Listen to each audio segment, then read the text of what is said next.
The forest swallowed the last sliver of twilight, and with it, the faint path that led to the heart of the Appalachian wilderness. A chill hung in the air, not from the wind but from the whispers that seemed to creep through the gnarled branches, twisting reality into something unrecognizable. Deep in the woods, a cabin crouched like a guilty secret, smoke curling from its crooked chimney as if the structure itself breathed. Inside, two twins moved with a mirrored precision that made the shadows on the walls shiver. Their eyes, pale and unyielding, reflected a history no outsider could fathom. The grandfather, a man whose presence felt more like a storm than a person, patrolled the boundaries of their world with silent vigilance, warning of dangers that went beyond mortal comprehension. No villager dared approach after sundown, and those who strayed too close in daylight spoke of laughter that sounded human but carried an edge that made the skin crawl. Yet tonight, the fog had drawn a stranger into their domain, one whose curiosity would stir forces that had slumbered for generations. As footsteps pressed against damp leaves, the twins paused, heads tilting in perfect unison, their gaze cutting through the mist like a blade. Something ancient and unspoken stirred in the forest, and the shadows seemed to whisper, warning the intruder that some mysteries were never meant to be discovered.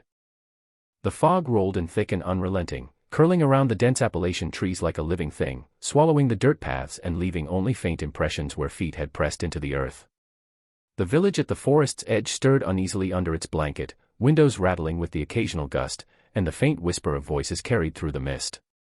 There had been rumors for months, whispers traded in hushed tones at the general store and the single church in town, but tonight the forest seemed to confirm every shadowed tale the villagers had ever dared to speak. The rumors spoke of two children, twins, who had appeared almost overnight, though no one remembered seeing their parents. Some claimed they had been left behind, abandoned by fate, while others insisted the twins had always been there, hidden somewhere in the depths of the woods, quietly watched over by their grandfather. The locals, cautious by nature, gave the woods a wide berth, though tonight the air itself seemed to pull attention, the fog teasing the edges of perception and conjuring shapes in the mind that may or may not have been real. Travelers who had skirted the forest spoke of strange, fleeting movements, something small and quick, darting between the trees, sometimes visible only for a heartbeat before vanishing again. It was said the twins' presence could be felt even without sight, a prickling sensation along the skin, a subtle tension in the air as though the world had shifted slightly and no one noticed until it was too late. Children whispered to each other that the twins could see more than anyone else, eyes reflecting secrets that belonged to the woods, and sometimes the adults would catch a glimpse of pale faces peering through the fog, watching without fear, their expressions unreadable, cold, and ancient beyond their years. That night, as the fog thickened into almost tangible mist, the first sounds were heard by a farmer tending his late-night livestock.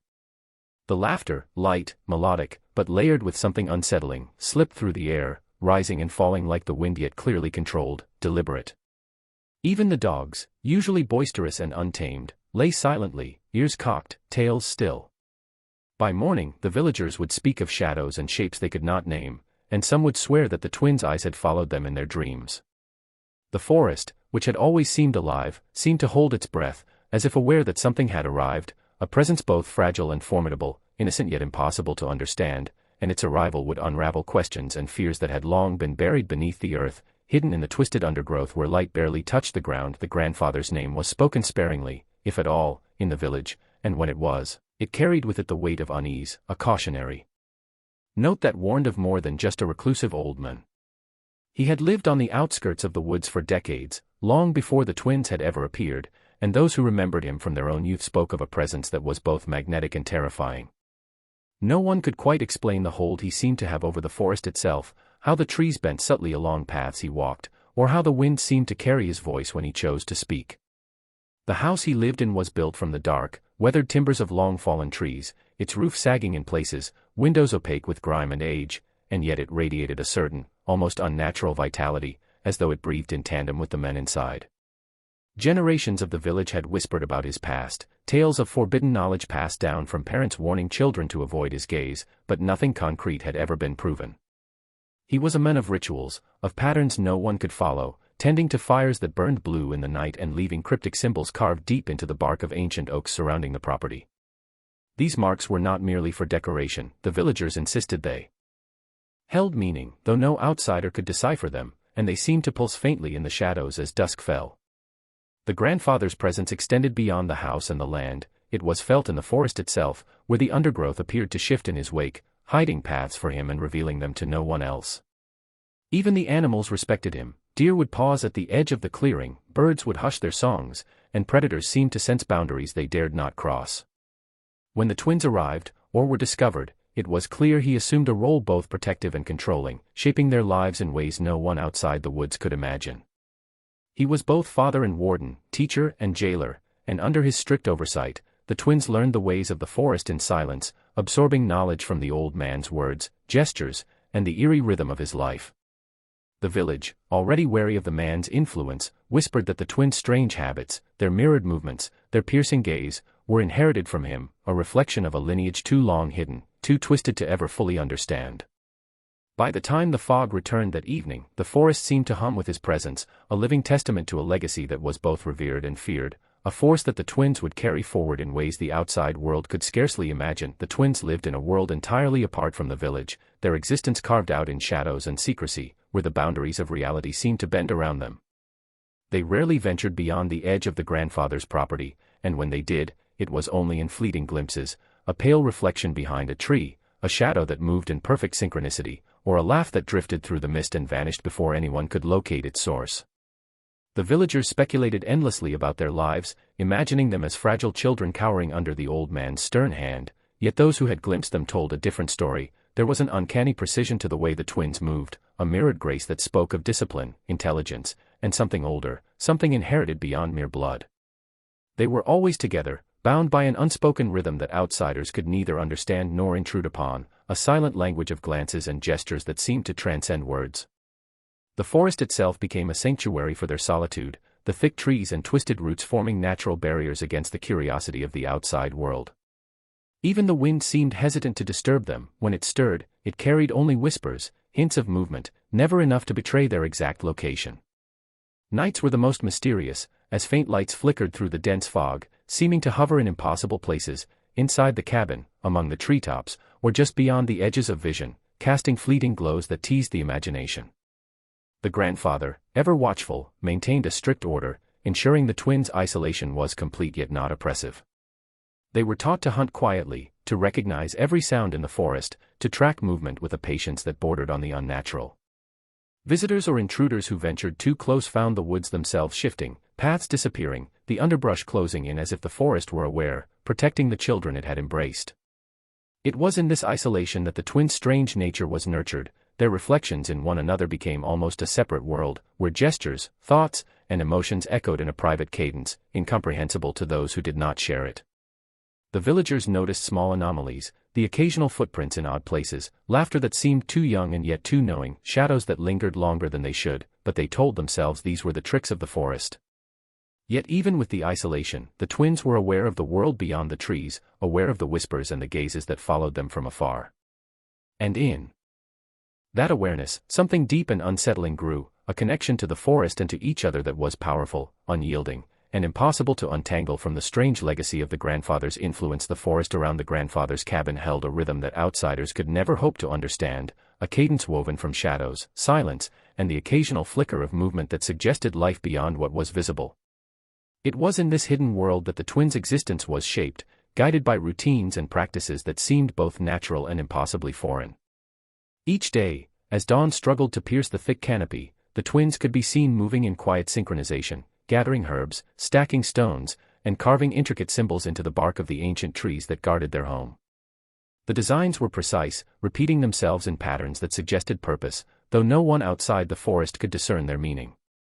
Occasionally, smoke would rise from the clearing at odd hours, curling upward in spirals that held a faint, otherworldly glow.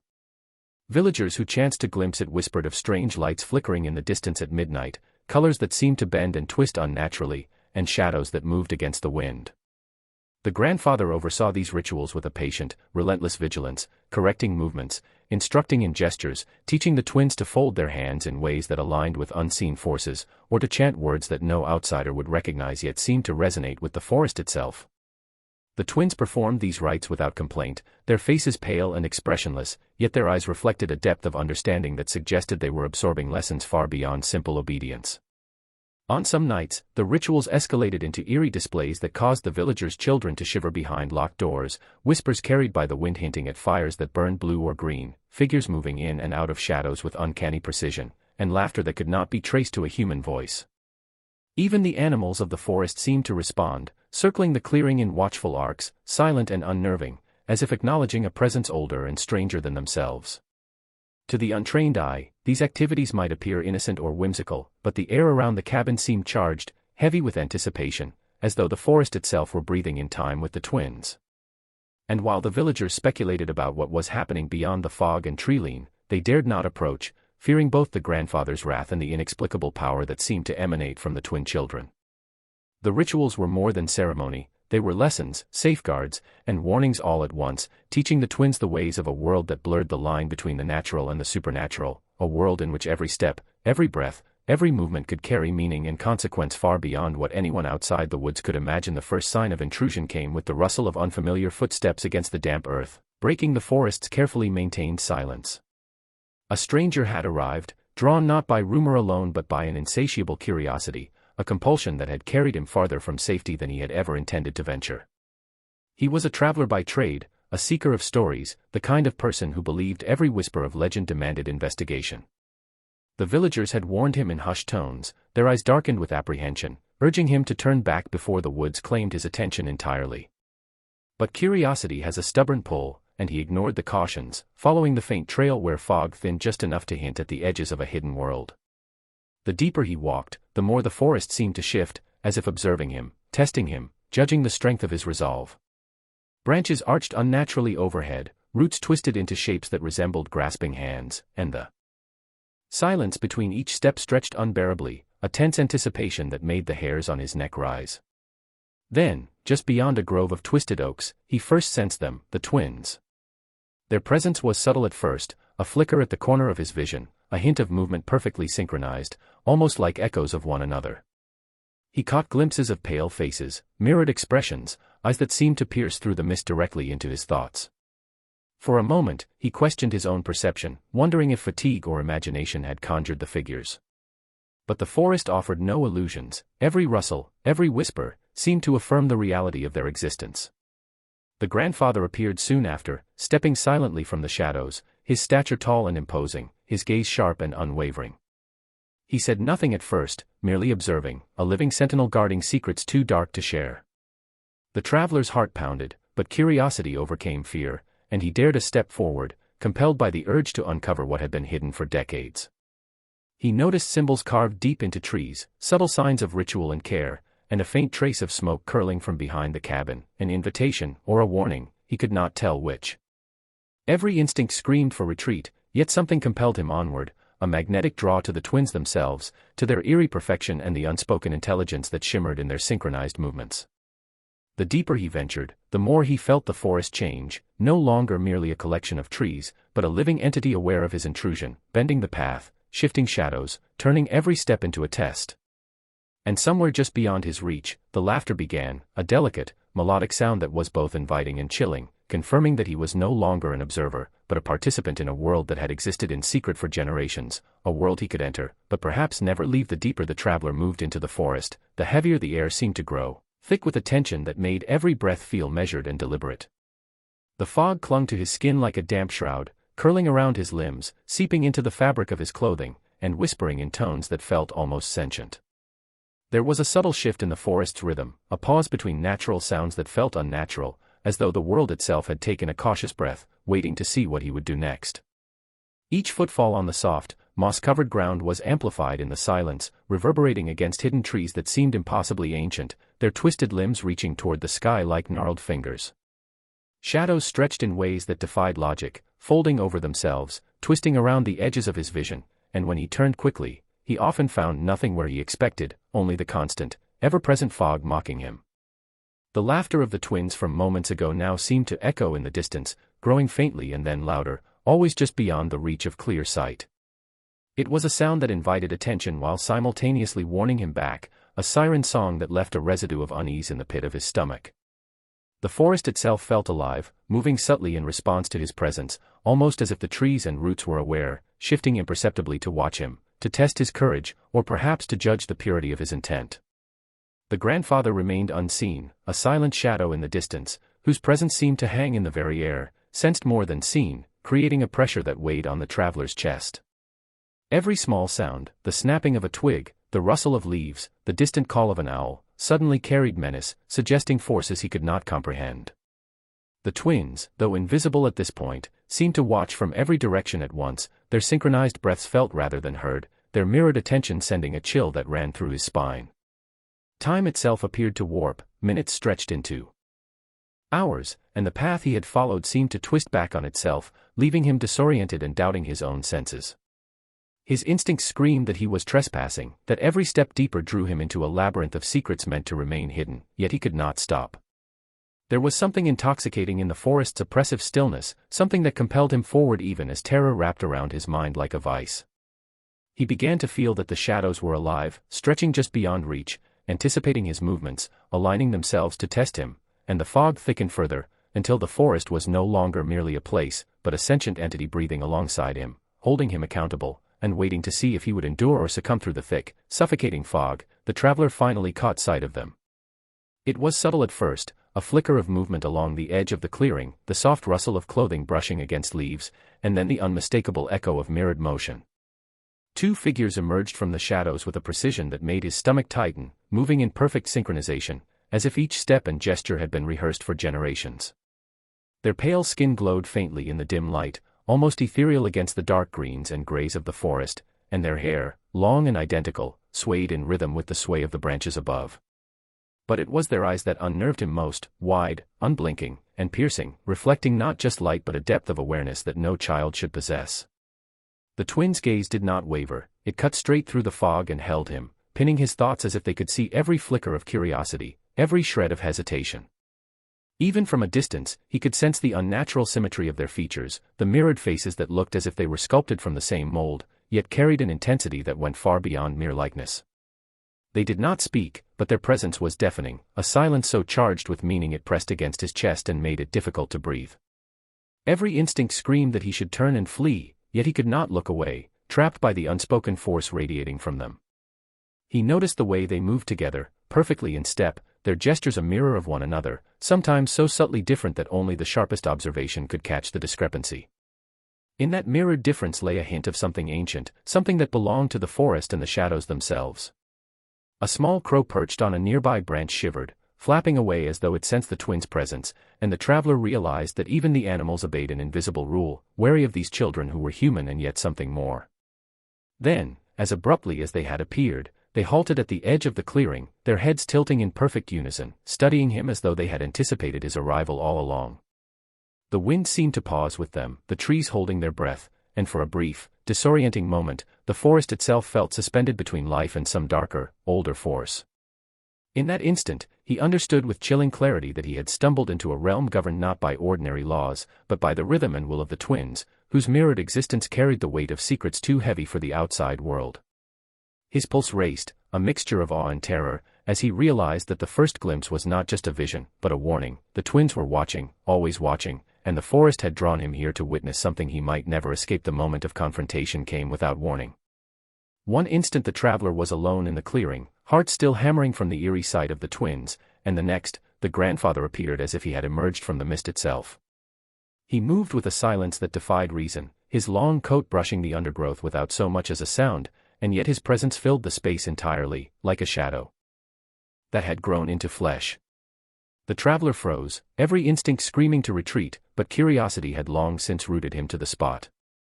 The man's eyes were sharp, black and unyielding, studying him with an intensity that made the wind itself seem to hesitate. There was no greeting, no attempt at politeness, only the weight of a gaze that seemed to measure the intruder's thoughts, intentions, and perhaps even his very soul. He spoke then, and his voice was low, deliberate, and commanding, carrying over the clearing without effort. Each word fell like a stone into the fog, heavy and absolute. "Curiosity," he said, his tone both warning and accusation, "is a dangerous thing for those who do not understand what they seek." The traveler's throat went dry, yet he forced himself to speak, to explain his presence, but the grandfather's expression did not change. There was no anger, no malice in the conventional sense, only a profound stillness that made the air itself feel electric. He gestured subtly, and the twins moved behind him, perfectly aligned, their mirrored expressions now holding a strange and silent warning. The grandfather continued, speaking in cryptic fragments about boundaries, the sanctity of the forest, and the knowledge that had been passed down through generations, all of it filtered through a lens of caution so absolute it was almost sacred. He mentioned the forest's awareness, the twins' role within it, and the price of ignorance, each statement leaving the traveler with a gnawing sense that every step he had taken had been anticipated, calculated, and judged. He did not raise a hand in threat, yet the traveler could feel the weight of authority pressing down, a gravitational pull that made movement feel foreign. Every instinct, every sense, told him that defiance would be fatal, not through violence, but through consequences far stranger and deeper than he could imagine. The grandfather paused, letting the silence stretch, and the twins tilted their heads in unison, their mirrored movements echoing the warning in his words. Then, without further explanation, the grandfather stepped back into the shadows, leaving the traveler with the twins watching, the fog thickening, and the creeping realization that he had entered a world governed by rules older than any village, older than the forest itself, and that his curiosity had carried him across a line that might never be uncrossed. The traveler's discovery came slowly, almost accidentally, in a dim corner of the cabin where the shadows seemed to gather and twist unnaturally. Beneath a heavy, dust-laden table, he noticed the edge of an old, leather-bound journal, its cover cracked and faded with age, smelling faintly of smoke and wood polish. He hesitated, fingers trembling, knowing instinctively that whatever lay inside might reveal truths far beyond the ordinary. When he opened it, the pages were dense with cramped, meticulous handwriting, the ink dark and deliberate, recording events and thoughts with an obsessive precision. The journal belonged to the grandfather, though the entries reached decades into the past, tracing a lineage the village had never spoken of openly. Within those pages were names that had long been whispered and dismissed as rumor, children who had vanished, generations who had remained hidden in the folds of the forest, secrets kept alive through ritual and strict discipline. The handwriting described patterns of control, the cultivation of isolation, and practices that seemed both archaic and methodical, designed to preserve something ancient, almost predatory. There were detailed accounts of the twins' parents, their lives, and their disappearance, accompanied by the grandfather's own rationalizations, written with a chilling detachment, as if he were both historian and executioner. It became clear that the twins' upbringing was no accident or mere eccentricity. It was the culmination of decades of preparation, a deliberate shaping of their minds, their bodies, and their very existence to fit a pattern that extended far beyond simple familial care. The journal hinted at knowledge gleaned from forbidden texts, of secrets whispered through the forest, and of rites performed under the cover of night to ensure the survival of a lineage untouched by outsiders. Each page revealed a layer of control, a plan executed with patience and precision, where the forest itself became an extension of the grandfather's will, guiding the twins' development, shaping their understanding, and reinforcing the bond they shared with one another. As the traveler read further, unease deepened, his initial fascination warping into dread. The twins' abilities, their mirrored movements, their uncanny awareness, all made sense in the context of these carefully documented practices. They were not simply children living in isolation, they were the product of decades of meticulous conditioning, born into a world where knowledge and power were preserved with a ruthlessness that few could comprehend. By the time he closed the journal, the forest outside seemed darker, the fog heavier, and the twins' presence no longer a distant curiosity but an inevitable force. He realized with a sinking certainty that he had stumbled not only upon a hidden family history but upon a legacy that was living, breathing, and ready to respond to anyone foolish enough to uncover its secrets. The moment the traveler left the cabin, the forest seemed to shift in ways that defied explanation. What had once been familiar paths now twisted and doubled back upon themselves, the ground uneven where no roots had lain before, as if the forest were rearranging itself with a purpose. The fog thickened, curling around his legs and coiling in the spaces between trees like fingers, limiting visibility to mere feet ahead.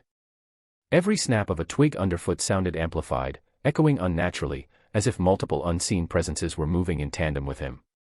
The laughter of the twins, once distant, now wove through the mist with a haunting clarity, carrying a tone that was both innocent and cruel, teasing him, daring him to stray closer to shadows he could neither anticipate nor escape.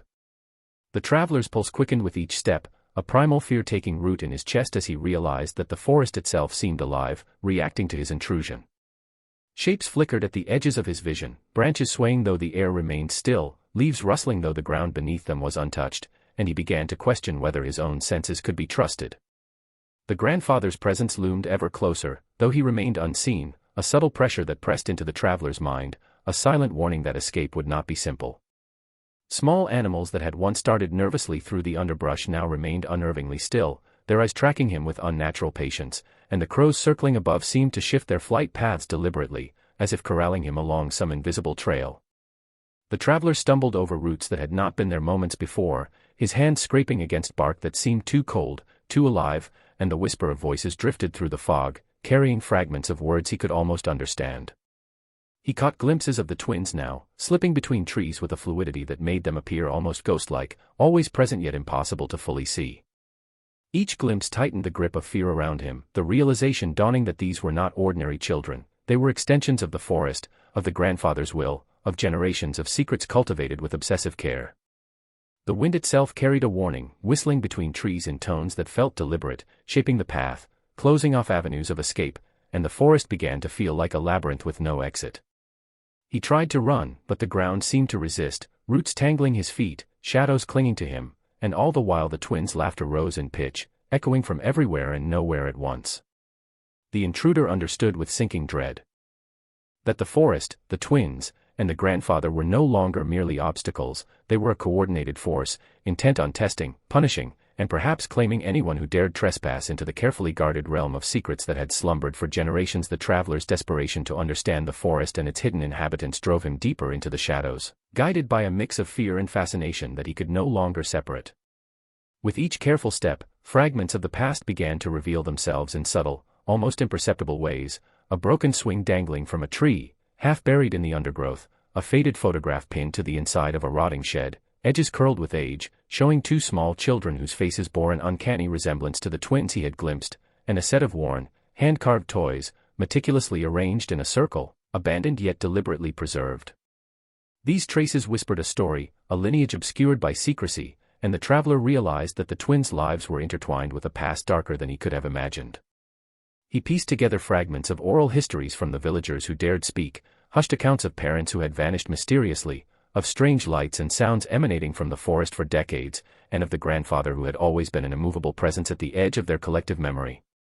The more he uncovered, the clearer it became that the twins' existence was not merely an accident of circumstance, it was the continuation of a deliberate and carefully hidden chain of events, a history the forest itself seemed to guard.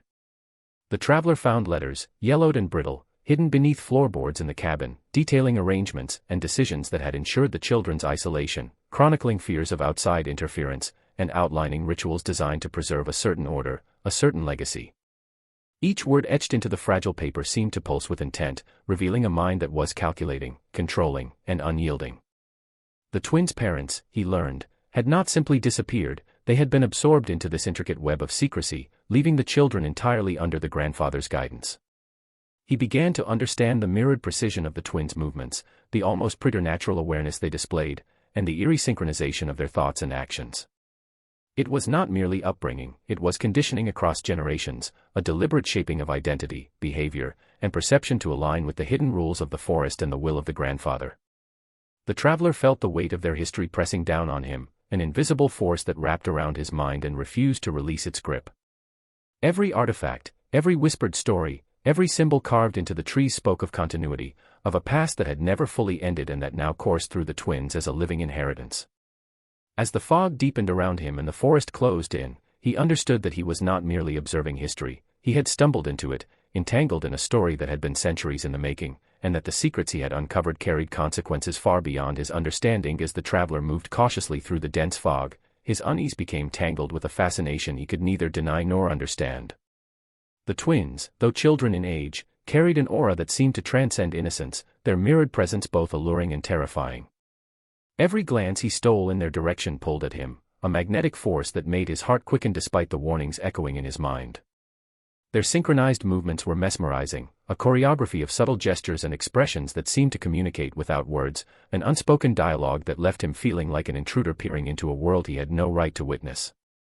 The longer he watched, the more he noticed small nuances, the way one twin would tilt her head while the other mirrored it a fraction of a second later, or the almost imperceptible smile that would flicker across their pale faces, hinting at knowledge of the forest and of him that he could not begin to grasp. It was as if they existed in a rhythm apart from the ordinary, and the traveler, despite his fear, felt drawn to that rhythm, desperate to bridge the space between their secret world and his own. The boundary between observer and participant blurred with each passing moment. He realized that the forest, the grandfather, and the twins themselves were testing more than his courage, they were probing the limits of his understanding and desire. There was a dangerous beauty in the twins' perfection, in the way they moved and spoke without speaking, and he found himself captivated by the impossibility of their existence. At times, when the fog thickened and the world seemed to narrow to just the three of them, he sensed an intimacy in their presence, a closeness that made the hairs on his arms stand on end and his thoughts spiral in ways he could not control. Yet the attraction was laced with terror, a recognition that his fascination was forbidden, a violation of some unspoken rule of the forest, and that any attempt to bridge the gap could bring consequences far beyond the natural. The twins watched him with unflinching eyes, their mirrored focus creating a pressure that was both seductive and threatening, leaving him aware that the connection he felt was a trap of perception as much as it was an invitation. Every heartbeat, every glance, every whispered movement seemed to pull him further into their world, a world that promised understanding and danger in equal measure.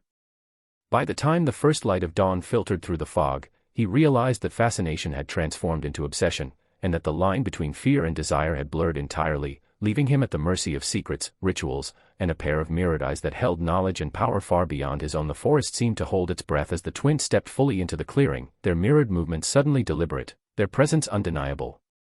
For the traveler, the moment was both mesmerizing and terrifying. The twins no longer appeared as ordinary children, nor even as extraordinary beings merely shaped by isolation. There was a weight to them, a depth in their eyes that suggested intelligence far beyond what he had imagined possible, an understanding that transcended age and human experience.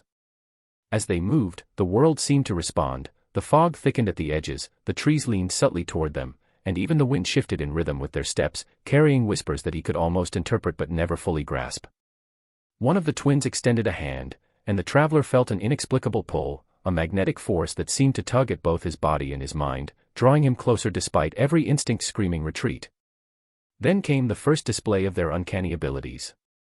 In perfect synchronization, the twins performed tasks that defied explanation. A stone would roll across the forest floor and halt at their command, branches would bend without touch, and small animals appeared and disappeared, responding to subtle signals the traveler could not perceive. The precision of their coordination was unsettling, their mirrored actions creating a rhythm that suggested thought shared in a manner that was almost telepathic.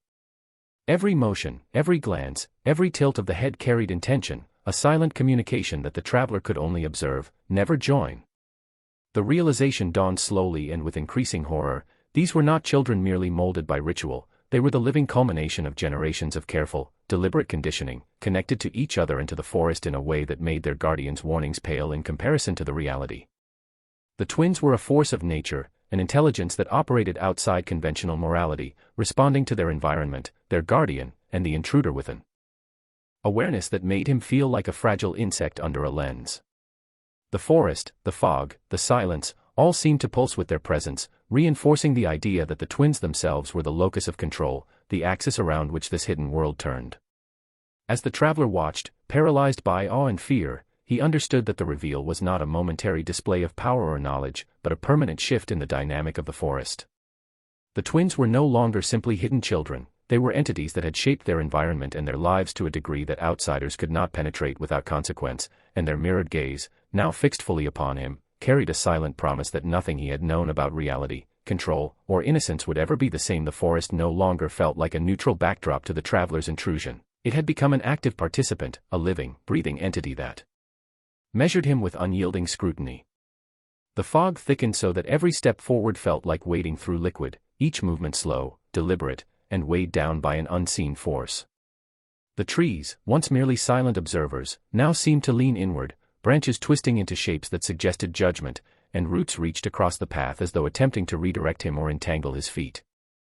The air itself carried a low hum, a vibration that resonated through the bones, signaling disapproval and the demand for accountability.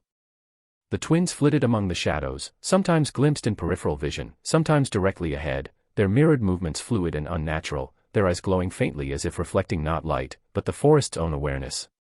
With each step he took, the traveler realized that his presence had violated rules he could not see, touched threads of existence the forest had long protected, and that every sound, breath, and glance was being recorded, weighed, and interpreted. The forest judged not only his curiosity but his intentions, the subtle undercurrent of fear, fascination, and desire that had guided him into its depths. It was as if the very soil and air conspired with the twins and the grandfather, closing in to enforce boundaries no outsider should ever cross. Even the natural sounds, the rustling of leaves, the distant call of an owl, the trickle of water over stones, seemed distorted, stretched, and timed in a way that mocked the traveler's attempts at navigation. He stumbled repeatedly, roots tangling his feet, branches whipping his face, yet the twins' presence remained constant, their mirrored vigilance a silent enforcement of rules he could not comprehend. The traveler felt the pressure of unseen eyes, not merely watching but assessing, weighing whether he could survive the journey, whether he could leave intact, or whether his curiosity would become another cautionary tale whispered among the trees. It became increasingly clear that the forest itself was an extension of the grandfather's will, a judgment passed down over generations, with the twins as both witnesses and executors. Every element of the environment, light, shadow, wind, and sound, was manipulated to create a labyrinthine test of courage, comprehension, and endurance. By the time he realized the full magnitude of what confronted him, the traveler understood with a cold clarity that escape would require more than physical movement, it would require navigation of the forest's intentions, the twins' uncanny perception, and the moral and psychological weight of generations of secrecy. The forest had become a sentient arbiter, passing judgment not only on his actions but on his very presence, and every step he took, every decision he made, would be recorded and measured in ways he could not predict. In a trial that was far older and far more unforgiving than he had imagined, the traveler could feel the forest closing in around him, an almost tangible pressure that pressed against his chest and made each breath a labor. Every step seemed predetermined, as if the trees, roots, and fog were conspiring to funnel him toward a conclusion he could neither foresee nor avoid. The twins flitted through the shadows like living phantoms, their mirrored movements more deliberate now, and their eyes glowed with a cold intelligence that weighed on him as if they could see the darkest recesses of his mind. The grandfather remained unseen, a looming presence felt rather than seen, a silent force whose warnings and cryptic gestures had set this entire ordeal into motion. The traveler realized with a creeping dread that he had crossed a threshold he could never return from, that his curiosity had drawn him into a world governed by rules he could barely comprehend, and that the forest itself was a living arbiter, enforcing those rules with an unyielding precision. The fog thickened to the point of near blindness, and the ordinary sounds of the forest, the whisper of leaves, the distant cry of an owl, were replaced by a tense silence, punctuated only by the twins' synchronized breaths and the soft crunch of the traveler's own footsteps, amplified unnaturally. Shadows shifted unnervingly, elongating and bending, forming shapes that seemed almost human and yet disturbingly alien. He stumbled, nearly falling over roots that had not been there moments before, and for a fleeting moment, he thought he saw the twins surrounding him from all directions, their faces pale, eyes unblinking, mouths moving in silent warning. The realization struck him like ice: the forest, the twins, and the grandfather were not separate entities, they were a single, coordinated force, and he was entirely at their mercy. Panic began to rise, sharp and insistent, as he understood that escape would not simply require physical movement, it would demand comprehension, intuition, and the ability to survive a test designed by centuries of secrecy and discipline. The twins' presence grew oppressive, mirrored movements now almost ritualistic, each action charged with intent, each glance promising consequences if he misstepped. The traveler felt the weight of generations pressing down upon him, the knowledge that he had stumbled into a legacy of control and vigilance, a lineage meticulously preserved, and that he could not leave without facing its full judgment. The air itself seemed to pulse with expectation, the fog swallowing the edges of the world, and the forest held him in a vice of anticipation and dread. Every instinct screamed for retreat, but retreat was no longer possible. The twins' eyes followed him, unyielding and all-seeing, and the grandfather's influence lingered in every shadow, every tree, every breath of wind. He realized with stark clarity that the consequences of his intrusion were imminent, that the forest would decide his fate, and that what lay ahead was not merely danger, but an encounter with forces, both human and otherwise, whose power and patience had been honed over generations to ensure that no secret, no curiosity, could ever escape unchallenged.